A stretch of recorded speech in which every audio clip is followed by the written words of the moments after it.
Inspektorët e komunës së Suharekës dolën të premten për të rënuar një objekt në qendër të qytetit, me urdhër të drejtorisë së urbanizmit, pasi që kjo e fundit kishte konstatuar se objekti është i pashfrytzueshëm dhe i rrezikshëm për qytetarët.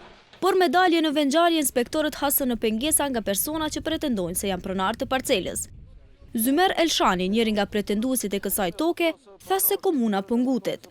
Sipas mendimit tim, vëllezëra, ky ka qenë vendimi i ngutshëm.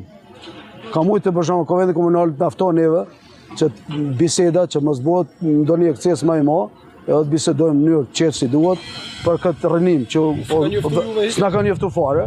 Kështu që na kemi dalë që t'i tregojmë edhe qytetarëve që përsëritëm më herë, ta dinë të gjithë qytetarët të komunës sonë se kjo pronë është e jone. Drejtori i urbanizmit në komunën e Suharekës, Kushtrim Kicaj, me anë të telefonit tregoi arsyet e rënimit të këtij objekti.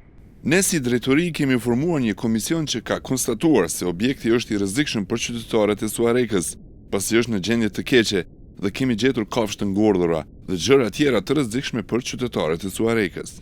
Duke u ndërlidhur me kundërshtimin e rënimit nga pretendentët për tokën, drejtori Kicaj tha se komuna vetëm ka rënuar objektin, ndërsa nuk pretendon të investojë diçka në këtë pronë. Pas sqarimit të inspektorëve në pranitë të policisë, pretenduesit për pronën nuk e penguan rënimin.